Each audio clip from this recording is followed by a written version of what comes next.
Well, the podcast episode you're about to see is a podcast episode where we interviewed two people at the same time, which we do sometimes. And this is a father and son, and it's Mike and Fred Baldwin. And when we thought about interviewing Fred, it was like, do we think we can get this guy? He's a freaking legend in the mortgage industry. He is an amazing father. He's an amazing man.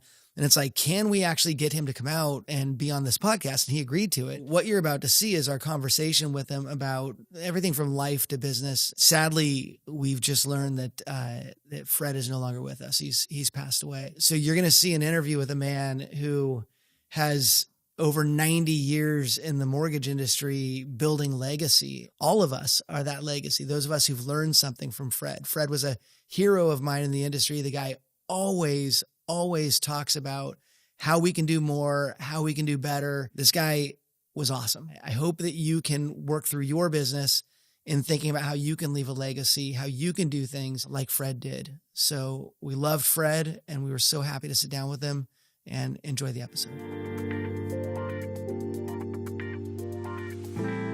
Legend. This week is a very special week, and I've already had a comment from somebody in the office who said that the way I look at Fred Baldwin is with such admiration, and it's true. Fred, we get to have you on today, and Mike Baldwin, you two have been staples in the Portland market, but I mean also outside of Portland. You guys have done a lot with mortgage, and I'm just excited to have you on the show. So thanks you guys for joining us.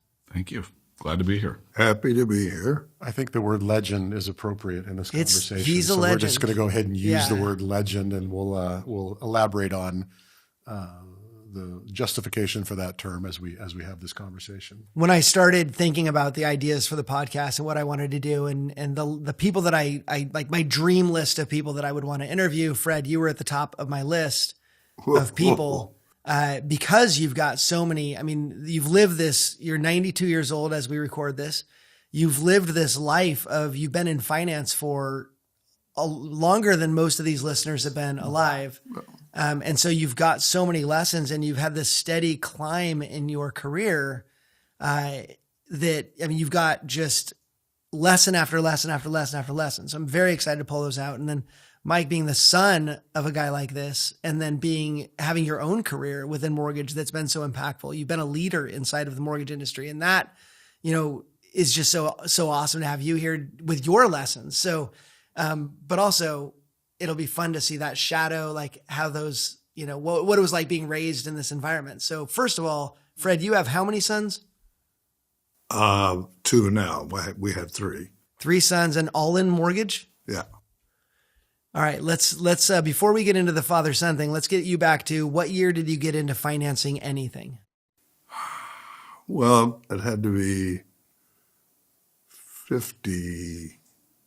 I'd say 56, when I was working for the Dayton company, who owns Target. That's what started in Minneapolis. But after school, I was coming back from the Korean War to finish up at Minnesota.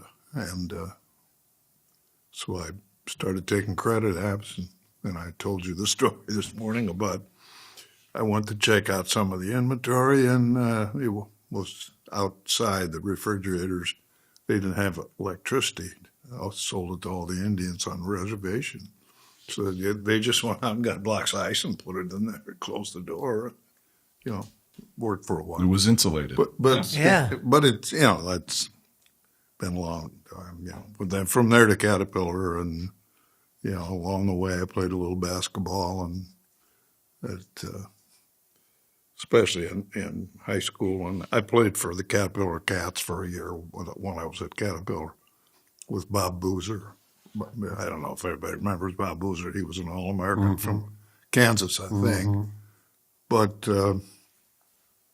so, it went from site drafts and letters of credit at Caterpillar Credit, and then to a bank in Los Angeles. They hired me to look after their flooring portfolio of heavy equipment, and I went to check it out, as I was trained to do. Most of it wasn't there. So the dealers had leased it out, and when it was consumed, which It was. Why? They just didn't pay anymore. And so I took myself right out of a job because the bank went right out of the heavy equipment business. So I was in direct auto for about a year and a half for the same bank, dealer paper. And that was pretty exciting. Did a lot of business with Ford Motor Credit from the car side. But they had a former president, Dick Cooley. I don't know, Dick Cooley was a one-armed president of Wells Fargo at the time, and he owned stock. The family owned stock in Ford.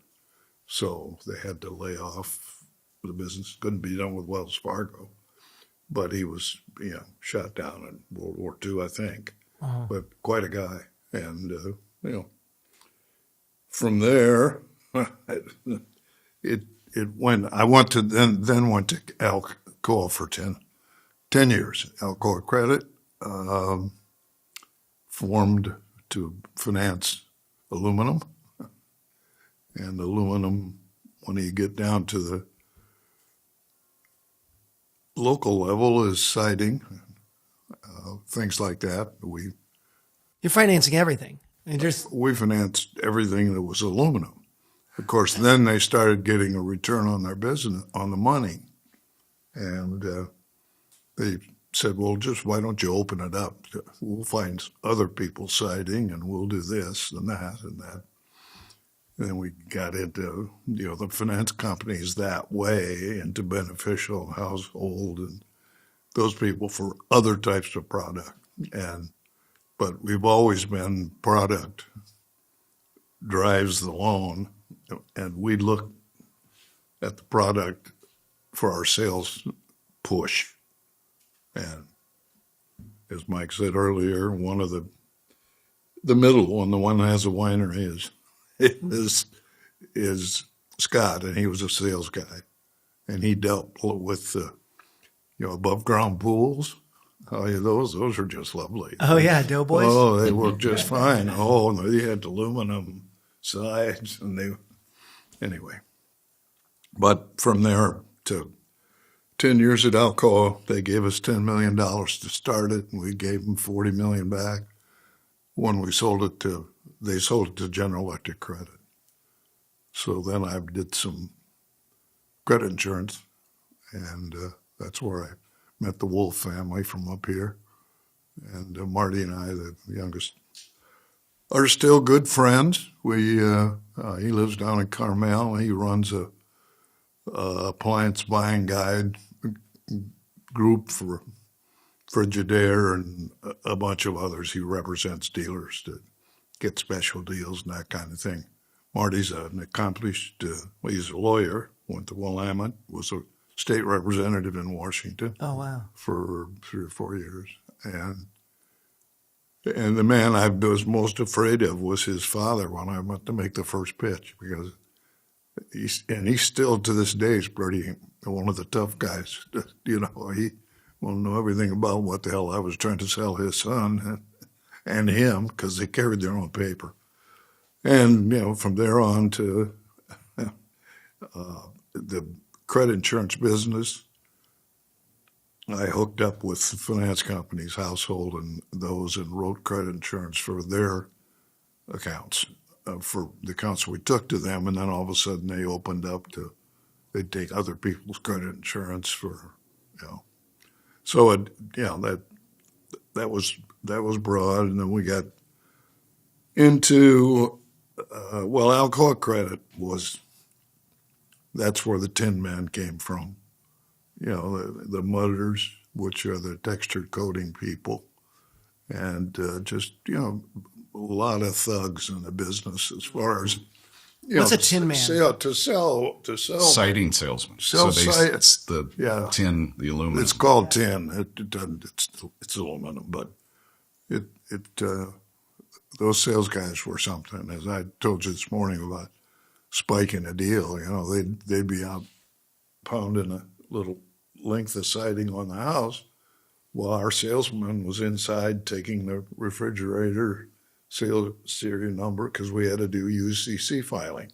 That was the only documents there were, plus a mortgage, which was we used the finance company forms at the time, and then they would leave the siding panel that was used as a model. You'd see how it would look. That just waived the 3-day rescission because the work had started. So that's, and the business was, always touch and go. I miss that kind of it. I don't understand the purity side as well. Mine is different than his, as far as he has to follow a lot more rules. Yeah. You guys look for the rules. I'm sure Before any sure to help them, but you didn't exist. Nobody existed back Right. there to help out. I mean, you had to go to the finance company and talk to them. So it was, but then on, and I sort of, drifted off into the hard money deal. Well, Mike went the other way with Line Financial and that kind of thing, but we had a fairly good sized hard money deal, and hard money's still around today. It's the only way to do it is loan by loan with an individual investor who goes and looks at the property and knows what he's getting, and otherwise there's too much fraud going on now with overvaluing of portfolios and that sort of thing. You called it hard money, and I've heard so many people moving away from the term hard money. Like in fact, if I say hard money in a class and there's a private money person in the room, they're like, "Can you please stop saying hard money?" Do you remember was it called hard money when you started doing it, or were you part of, I never know with your history, did you name it? Maybe. But that's what it was. I mean, it was a loan that was hard to do. Yeah. Hard money. And the only possible reason you'd make that loan was equity. I mean, the credit was bad. There weren't any jobs. There weren't any, it was like in the new days when fry cook at McDonald's made $250,000 a year, which is, certainly plausible, right? No. I know, but that was all getting done after a while. Yeah. I think the term private money may have been created by the marketing department. I think it was. Well, hard money doesn't sound very No, good. private money that's sounds the less point, true, yeah. doesn't it? Yeah. But when you explain More it that elite. way, it's like, it's hard. Like, this is not an easy loan to do, or somebody else would do it because it's more, it's almost like calling it difficult money. But I think hard money just got this connotation that it's like, that it's a negative thing, when in actuality, the only way they're getting financing is by being able to access funds that don't always totally make sense. Is it usually a short-term thing? 1 to 3 years. Okay. So this isn't long-term financing. This is you need money and nobody else is giving it to you. That's I've right. got some investors that I can put together to be able to fund this project. Essentially gap funding. Yeah. You're surviving that space of time between. Yeah, and they're in either bad, economic trouble, or they're, lots of times, medical bills and everything. That today it's worse. There are more people around trying to buy insurance, but I don't know what's happened to that market either. But we used to get some of that. A lot of that paper went to what's the outfit that just went out of business, and the key bank guy went there. Oh, And Equitas. now went to jail. Mike, what was it like? What are your early memories of Dad always financing something? Like, I get this picture of like the old salesman kind of a mentality. What was that like? Really, my earliest memories is he was always leading. So it really was more that than understanding finance, although, he was in mortgage. My brothers were older, 11 and 13, and I came around.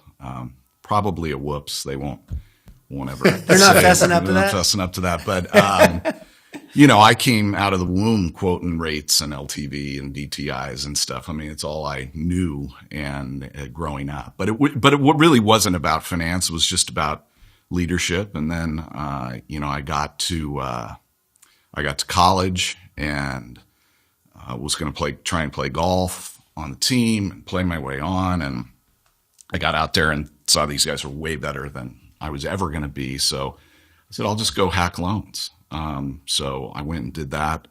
I went to UOP in Stockton, California, and my territory was the Sierra foothills, Sonora and Copperopolis, and places where there was like one broker shop in the whole area, and made some money. And my buddies saw what I was doing, and a couple of my roommates got into the business. And then I moved after graduating, was down in Monterey for a couple of years, but then moved up to Portland, and a bunch of my buddies came up and we all worked together, and really they all went through training programs of companies that he ran. But, my earliest memory was really more of him as being the boss, less about what he did.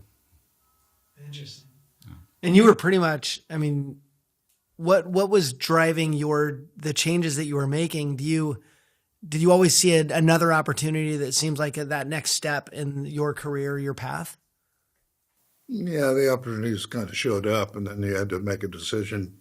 Do you want to go that way or do that thing? It just, seemed like we'd hit the, golden ring when we got into second mortgages from, doing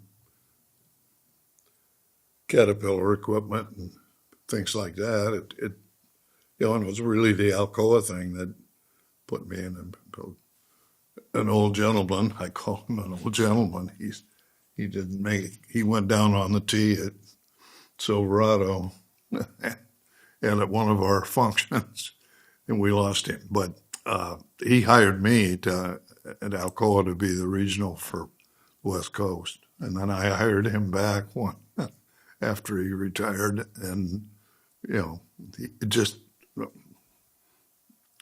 for good feelings. And, he was a good guy, but an inveterate golfer. Not too good, but Mike's the golfer in the family, and the reason for that is his two brothers. Point was, well, you had money when Mike was born, and you could afford to give him lessons. But anyway. How'd you manage the growth and raising kids? Like, you're known for your business acumen, but you got to be a pretty great dad to raise the kids that you raise. So how did you balance that or invest in them as you were investing in your career?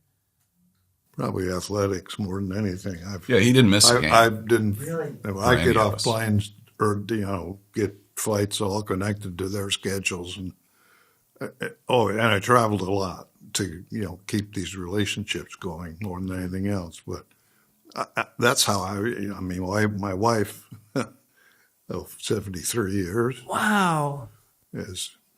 She's the one that kept the kids together as far as when I was gone and all this kind of thing. She did still is great. She has dementia now, and it's not, it's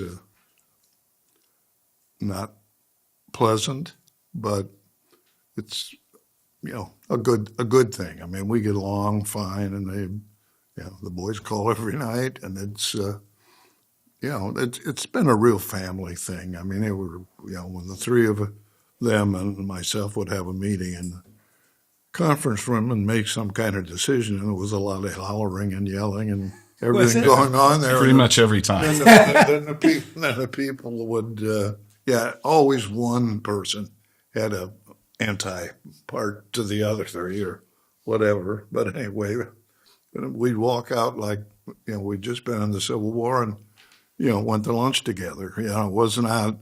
Rick and Scott never missed a lunch out. No, that's right. 15 years I worked with them. We knew better than to have meetings that would run into lunch. Uh-huh. But you hashed it out. You didn't get too hung up on. Oh, it was over. Yeah, never. It was over. Really? Yeah. Never, no residual effect. That's impressive. Till we went and yelled again. Yeah, no, we worked together for a long time. A lot of time. And I was a little more the operational guy. He was clearly the leader, the boss, and Rick was in secondary, and Scott was just the sales guy. He wanted nothing to do with managing people. He just wanted to get his loans closed and was very successful at it. But he was part of the leadership team and certainly had his views from a sales perspective, which was important. But yeah, we kind of all went different ways. in the business. And, I just kind of had my eye on his job. That's what I wanted to ascend to, is to run a business. The youngest. Yeah. The youngest of the three wanted to run the business. And that was pretty well understood by me. Because I had the golf lessons. No, not that reason. I just, just because of who he is or was, at that time, why it was pretty Clear. that would be the way, and pretty clear to the others. And of course, Rick then got ALS, and that didn't last long, so we lost him. And Scott was happy to get in the wine business. He's in it big now. You know what I love about this? Just this story about you traveled a lot, you worked a lot, you put in a lot of hours, but I never missed a game or an event or a golf tournament or whatever. And on a much smaller scale, I didn't travel nearly like you did, but I was in the business and I was managing a territory or a region or a district, and I never missed a game. And I of all the things I've accomplished in life, that's probably the thing I'm most proud of, is I never missed one. I was there for, my kids were both athletes, and I never missed it. So I love hearing that story about being successful, being busy, being gone, and then being back for those events that were really meaningful. Well, it certainly carried through to all of us, too. I'm sure. We didn't miss any of our events. Yeah, we started off with talking about the word legend, but I'd be remiss if I didn't say legacy, because you're the legacy to that legend. Mm-hmm. And I'm sure you're very different in a lot of ways, but I'm also sure there's things that have been ingrained in you, like that illustration, that were direct associations with your experience as a kid growing up and the things that you valued and the things that you saw your folks valuing. Yeah. Clearly, work ethic. Yeah. You work hard, you do well, you treat people right. Running businesses, you mentioned the family. Well, it literally was the family, but then, as people came to work with us, that's how we operated. And that's certainly been my philosophy in all the companies that I've run, is it's familial, and my door's always open, and you can always chat, and you can come over for a beer or whatever, and just, people appreciate that. Mm-hmm. To be appreciated, I think, as I would. And, I definitely got that all from him.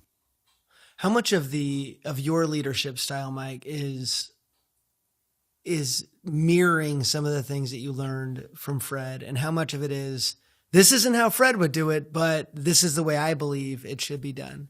Yeah, he was a little bit of a shoot from the hip guy, and loud. He could be loud, but everybody knew he's really a teddy bear. Not mean, just you knew when he was around. Especially if you were popping popcorn in the microwave. He didn't like that smell and that who's popping the popcorn or burning popcorn in the microwave. So I think I'm maybe a little more analytical. I definitely react, and all the boys have certain degrees of tempers and so forth, but I think I'm probably a little more analytical, and he was really more of a salesperson, and people genuinely loved him and worked with him. So, I strive for that, but that's more his side. Knowing what I know now about you guys, I wish I would have spent more time talking to your wife, because I do wonder, how did the wives deal with all of their husbands, or not just in mortgage, but working in the same company for a while? Were they ever like, can we please not talk about mortgage for like 5 minutes? Or did you keep that balanced? Yeah, those things came up, but with us, we get into athletics. It seems like in the conversations. They didn't like that either. Well, no, they didn't like that. Sports is the only other option? Like, I can already hear. For the time we were together, I don't know. My wife, God bless her soul, she stayed at home with the kids, and the kids were her concern. And if I wanted her to go to a game, she'd go to a game, or especially if the boys are playing. But we had Giant tickets and 49er tickets, and since Kezar, we were 49er tickets. Wow. But anyway. I think a lot of the reason Mike is more mild of manner, not all the time, but he is, I think, because he was we had a little more time to spend with him.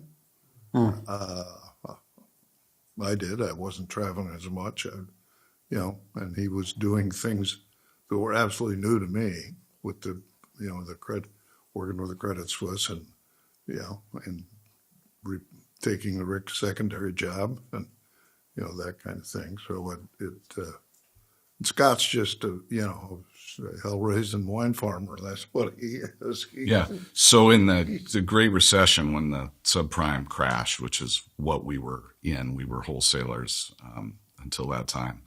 So Rick got out of the business and started a wine shop. Scott bought a farm or bought a winery, and he's been doing that for 25 years now. So they got as far away from the mortgage side of things. So wine's always been part of our family history, and one sold it, one grew it. So one of us had to drink it. So I was going to say, I guess I got disassociated that from the moniker. mortgage Yeah, business. no, that's for sure. That's for sure. Well, and you named your company after a wine variety. We did. Right? It definitely came. Meritage was a Bordeaux by definition. Blend. Bordeaux, it's a blend. Yeah. It's a Meritage. And so that's totally where that name came from. And our color was burgundy, maroon. Yeah. Where'd lime come from? I would never put lime near my wine. Yeah, well, No. it started he had started as a hard money company, and it was kind of lending and investments made easy, LIME. Oh, okay. But then when we turned that into a subprime company, we never said that was the definition. We just went with the fruit. It was a brand. Just this brand. Yeah. And we had fun with it. Yeah. I like key lime pie. Oh, yeah. Who doesn't? There you go. Pie? Big fan of that. Fascinated by that story, how you all ended up in such diverse expressions of the things you learned growing up, but really cool the way it all turned out too. Well, we weren't competing with each other. Right. So we were just kind of gravitated to where another Baldwin was needed. Yeah. And me being Yeah, the last, it it was the ops guy. Shook out. I mean, as the days and years went by, everybody sort of developed this other affinity with wine and with wine sales and all of that. Mike kind of stayed by the orange side. I was the crazy one. You just like punishment. I guess so. What? So not one. Were there any sisters? No. So 3 boys, and none of you took the black sheep title. Scott was kind of the black sheep for a while, the middle brother. He lives in the garage. Those dang middle boys. Yeah, Those middle kids. but he's become incredibly successful in the wine business, and now he's branched into restaurants. And Yeah, they just he's bought totally another different restaurant. guy. They bought the old Nick's restaurant in McMinnville, Oh, wow. which has been in business for years and years. Used to be a hangout for all the old time wine growers and everything. They have a back room, speakeasy type place. Oh, But wow. It's and he has another one called what's something in Sea. Earth and Sea Earth in and Carlton. Sea in Carlton, and with a chef, and Scott doesn't work hard anymore, and he love doesn't that. have. He doesn't have to, but he's sitting on a valuable piece of property, and he unfortunately just had to change lenders because he was with the boys at First Republic. First Republic, and he couldn't stand Chase for more than, but he's found Ken Ilskelson's U.S. Bank. U.S. Bank, yeah. He used to be a president of the bank, but so they're doing a great job. But it's banks are different, and credit unions took the part from the banks that when you had people on the platform and things like that. Now you're lucky to find anybody to cash a check in a bank. So they have to be out in the big loan business. But What led you to Alaska eventually? Yeah. Been up there going on almost 3 years in October.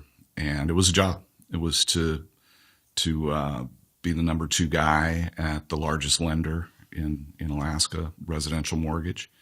And we're actually owned by a community bank, which has been wonderful during these tougher years that they've stood right by us, done everything that they said they would. But it was an opportunity to have a seat at the table and be involved in everything, which is what I wanted. And the bank had actually, Northern Bank had bought out the 3 mortgage partners. The bank had been in it for all 26 years.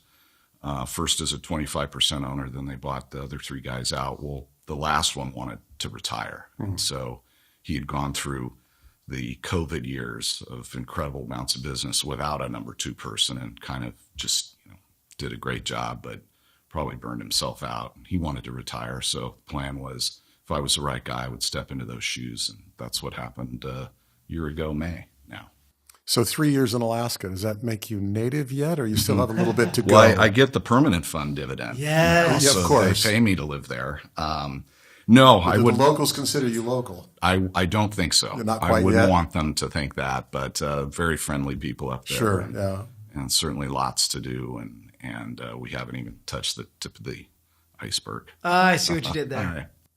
It's that unique state, even more so than Hawaii, that choosing to live there is a real different choice in lifestyle. And all that. It's just such a unique place. And my first time there was when we went up for CE, and that's when I met you, and we had dinner that night. And saw your first moose in Alaska. Saw our first moose and had a magnificent time, and want to go back now because it's just such an extraordinary place. Well, and people that move there typically either hate it and leave, or stay there forever. Yeah. And I can see the grip that the state gets on you, just the flora and the fauna, at least down in Anchorage.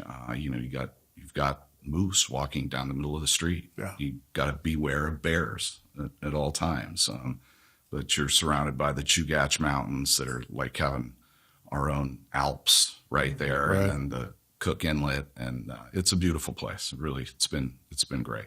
It's probably the only flight that I don't look down at my technology when I'm flying to Anchorage on a Which is sunny rare. day. I'm Getting just in, staring out like in complete awe of how it's- beautiful it is. It's remarkable. But you're right. Like I was in South Carolina a couple months ago, and there are so many alligators there that when I got home from there, I mean, there are alligators on the path we were walking on.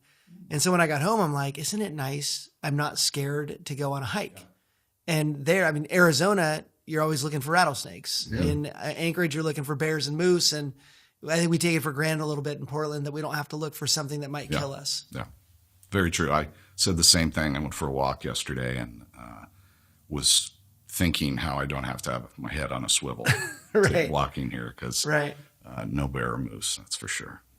I would love to, we talked about this in the CE class we filmed, but Fred, I'd love to talk a little bit about where the transitions were in the mortgage industry. So you were doing second mortgages, and back then you met with the person, you looked at their finances, you looked at all of the things, but originally the loan officer was the one that would have to foreclose on the property and actually walk the person out of the house and like everything from cradle to grave.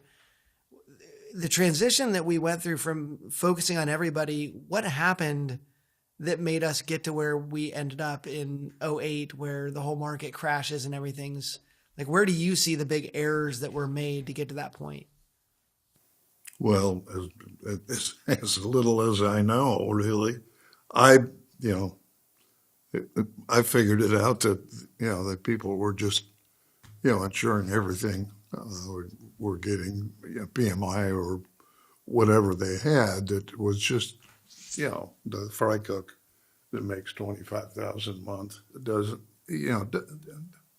can't put that down there and be. And I think that the business volume just drove it to be bad. And I think, in a way, if Fannie and Freddie hadn't held on and everything, we'd have an even messier market than we do now. I mean, it's on its way back, and there are certainly some new programs that I've heard about that seem thoughtful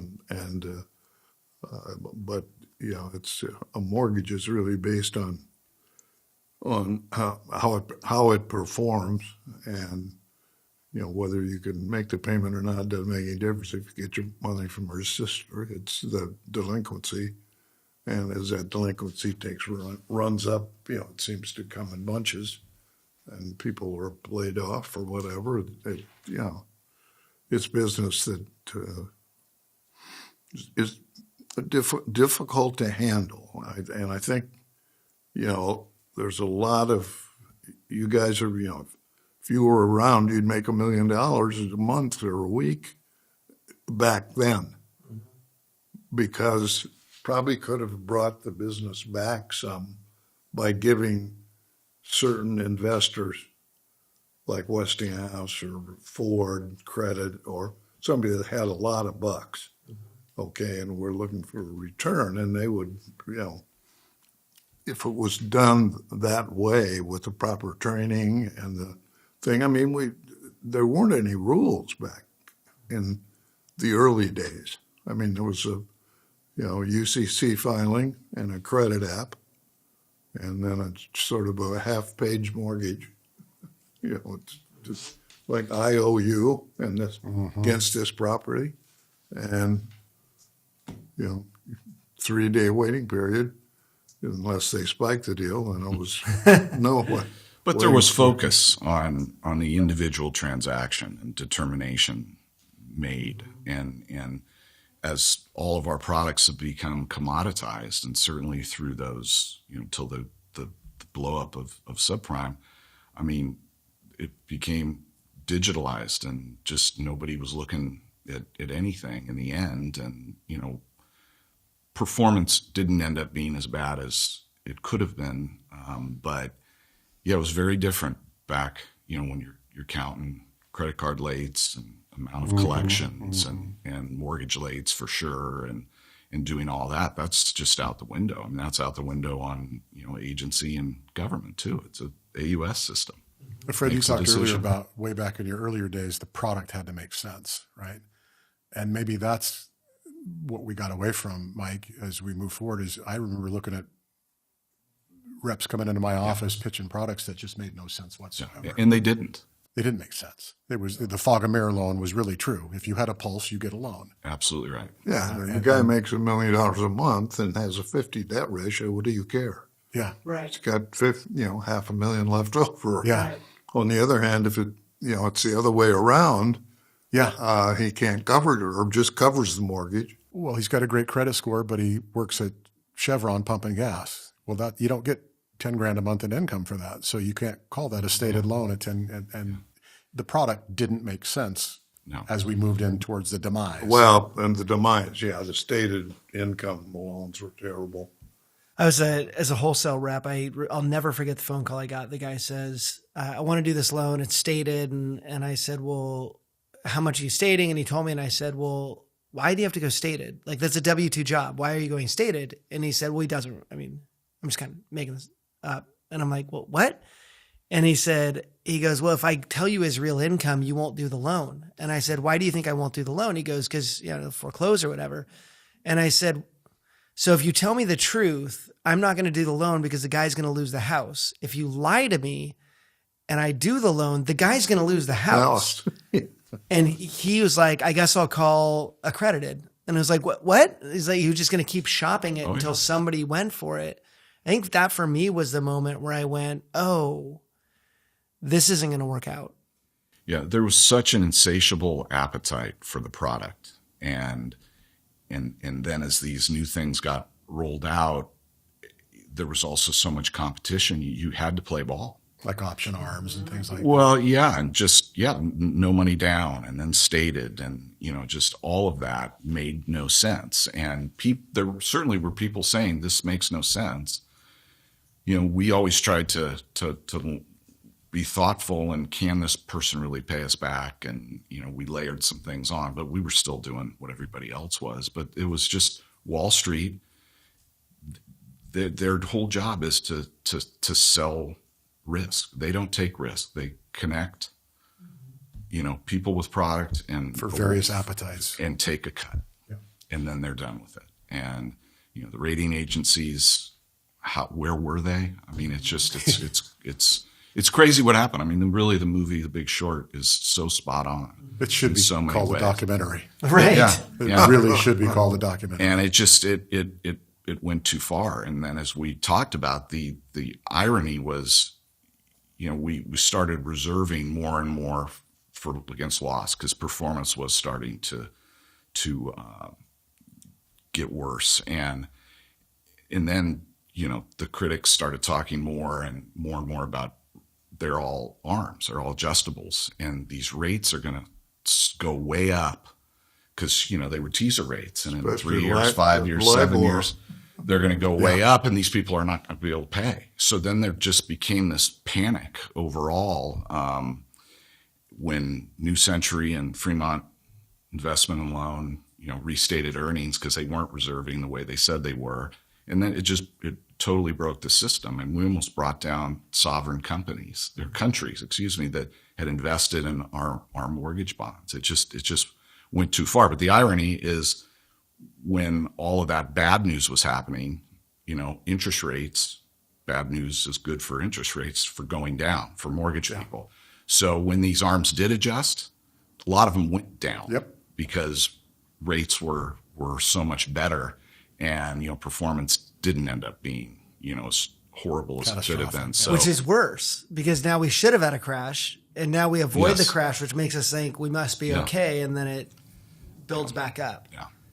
Yeah. And then we built too many houses back then and had too much inventory. And boy, did we learn from that. We won't build as many. Well, where are we sit right now? We're lacking inventory in, really every market. Anchorage is an acute problem, but West Coast, we just don't have enough. We're not building enough homes. And now they're so much more expensive. And there's other reasons, but we got to find a way out of it. Well, it's like quantitative easing. It was a good temporary solution that was carried on far too long. And as a result, we're in recession right now, whether anybody wants to call it that or not. We're in recession right now, in part because the Fed became the largest single holder of mortgage-backed securities, Exactly right. and they never were prior to that. I spoke at a Builder Industry Association breakfast in Portland, and this was in maybe 2010. And we were talking about the market, the crash had just happened. Like, it was so bad. Builders were out of money. Like, everybody was in trouble. And the speaker who spoke after me, I'll never forget. He goes, "You guys, we are going to have a housing shortage." And the room was like, does this guy even know what just happened? Like, what is he talking about? Because we had all these houses on the market. And he said, "You guys all stopped building in like one day. And if you don't get back out there and start building again, as this comes back, we're going to have a massive shortage and it's going to be too late. And then you're going to crowd all the permit offices and you're going to try to build and you're not going to be able to do it." And I sat there going, this guy's got some insight, because it's hard when people are in it and it's like, nothing's ever going to be good again. We're never going to spend money again. And here's this guy with a message for him, like, start building, and they didn't. And I just remember thinking, this guy's onto something, because he's thinking future. He's not thinking in the right now. And I don't know, as you went through the crash, because you were running Meritage during that, right? Meritage, then Lime. Actually, the crash was when I was at Lime. So were Meritage you thinking future existing. point at that point, or were you like so deep and like, this is happening? It was. We knew what was happening, but it happened all at once. Yeah. And Like it overnight. caught us all by surprise. Like when your warehouse lender calls and says, "We're doing a margin call." And it's like, well, how much do you need? How much do you have? How much All cash of it. do you have? They wanted it all. Yeah. So it was a massive overreaction that caused the crash, in my opinion, because, really the business did a lot of things right. There were reasons to make these loans. It just went too far. And It's like we're victims of our own success. Mm-hmm. A subprime loan exists to increase home ownership opportunities for more people. It's a good thing. Makes sense loans that a bank might not approve, but they make sense mathematically or from a financial standpoint, and then it goes too far, and we're doing the fog and mirror loan or the you got a pulse loan and stated. We used to joke in the office that one of these days we're talking about with a stated FICO score loan. And I don't think we saw that one. Thank goodness. Can you remember your deep conversations with the family during those times? Did you all look at each other like, what is happening? Well, somewhat. Fred really was kind of retired into chairmanship of Lime at that point, and I was working with Zan Hamilton, and I were running the company, and it was clear that this was happening at that time, and you know, Scott and Rick was still at Meritage, and so they were having, you know, we were all having the same discussions, like we can't pull out of this. There's no way.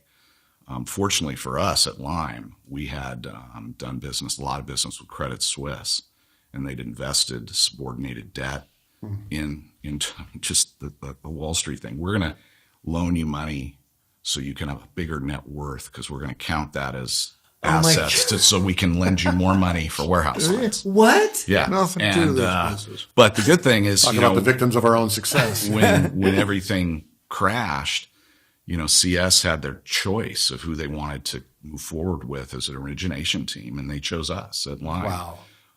So we got about another year beyond everybody else. Then they looked in the mirror and they realized they had a lot of problems on mortgage, and then shut everything down. But we did a little better than most, I suppose. Wow. Yeah. This is such a fascinating conversation. I go back to that earlier legend and legacy, and it's just so cool for me to sit here and watch family members who are obviously very different people, but attributes of how you were raised and who you are so clearly connected to who you are, Fred, and yet you're your own person. And when you describe the family, there's just there is a legacy here of doing it well, doing it right, and overcoming some fairly difficult obstacles like the Great Recession. And I just am fascinated by that. We could sit here and talk for hours about this. Do you still call him when you have things you're trying to figure out, or? Yeah, he loves hearing about the business. So like he mentioned, Scott and I both call my mom and dad every day and chat, and I get into business stuff with him for sure. But, you know, one of the things, I mean, we lost a bunch of his money in Lime, you know, when he wasn't pulling any of the strings. And what I'd learned from him with other businesses that maybe didn't do as well is you pick yourself up and you go, do it again, or do something. You don't wallow in it. And those were his directions, you know, when the subprime crash ended. So, yeah, definitely I picked his brain and still do, for sure. And I love that we got your history, because it is a history of, okay, we did this, that didn't work anymore, we decided to do this. You know, they weren't thinking the right way. I talked them into doing this. Then I moved out because I wanted to go do this. You know, it is a series of, you know, very few people start a career and everything just goes smoothly for their whole career. I couldn't imagine living in that world. That would be boring.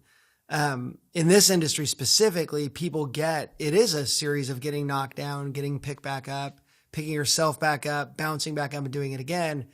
And you had that your whole career. You've had that definitely your career. Things are outside of our circumstances or outside of our control. So how do we figure out how to bounce right back? And you guys have both been, you know, living that.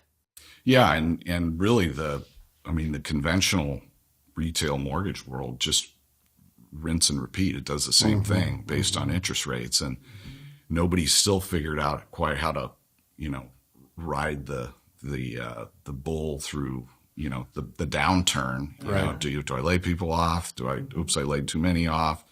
What do we do? And then all of a sudden you're super busy again and you don't have enough people, and it's nobody's solved for that. And but it keeps doing the same thing. Just like, you know, we know rates are on their way down.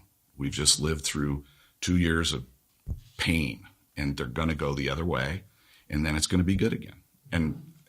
But how do you manage through the next time? Because when it's good again, it's going to get bad again, and I haven't figured that out. Pretty consistent sine wave. It's the value of age, though. I feel like once you've been through it and you realize you didn't die, yes, then you're like, okay, well, let's see how this next one goes. Yeah, and trying to plan, but also not swinging emotionally as much as the first time you get beat up. Sometimes when I talk to people who are going to be guests on the show, they say, okay, lessons from last time, what's that about? You summarize it perfectly. It's about getting back up.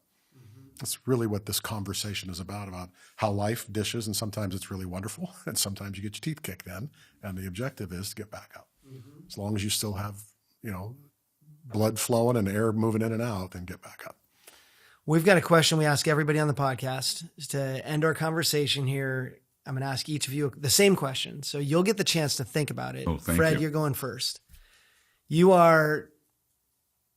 run into 13-year-old Fred Baldwin on the street. So you get to go back in time and find 13-year-old Fred Baldwin, and you get to give him one piece of advice based on your 92 years of life. You go back to 13-year-old Fred Baldwin, and what one piece of advice would you give him to help him through the rest of his life? Maybe be able to jump higher Be able to jump higher? from an athletic standpoint and also from a business standpoint. In other words, take it up there. Don't lollygag down here with your skateboard. To me, that's what it would be. I mean, to me, It's a great analogy. I'd start up a company tomorrow if I, could get a common sense type deal. We've lots of connections to do that. I don't have the thing, and he couldn't do it because of the bank, I think. Mm-hmm. But the make sense thing will live again. Mm-hmm. But it won't be done through a series of formulas and numbers and that aren't quite right. Mm-hmm. So I'd Jump higher. Jump higher. I like that. Yeah. You got to top that. I can't Mike, top what do you that. got? Yes. That was Don't get deep. in the mortgage business. That's what you do. Don't I've do been it. waiting for someone to say that. Yes. Go. It really is funny. My, college guys, like half of us went in the mortgage business, half went into commercial real estate. And those first few years, as mortgage guys, we were killing and making all this money. And these commercial real estate guys are, working for peanuts and picking up after their broker. But eventually that business gets turned over to them, and those guys are all retired now. Oh, and wow. here us mortgage guys are still trying to shag loans and do whatever. So, maybe do something else. Now, there's so many specifics you learn that if you could impart as they come up, I'd like to think I would tell myself that, just to stay with it. Yeah. Well, I got to tell you, both have just had such a huge impact on this industry and on the humans in this industry. Fred, your brain and what you've been able to do with your career has impacted the lives of so many people. And I know a lot of people that if I say Fred Baldwin, they go, Fred, like you have created this legacy where Is he still alive? They're going to be happy to see this. Yes, I promise. They are. And Mike, that you're a client of mine now. You were a client of mine in your last company. That's still one of my favorite companies I've ever worked with. And you were at the head of that. And I'll never forget you saying, I'm going to start something cool. And I was like, really? Like, here's this one dude in a kind of a bad market that just is going to go start something cool. And I'm like, all right, I'm here for it. And then I got to watch you grow that. And then now I get to watch you grow this. So it's been an honor. And I actually walked in on a break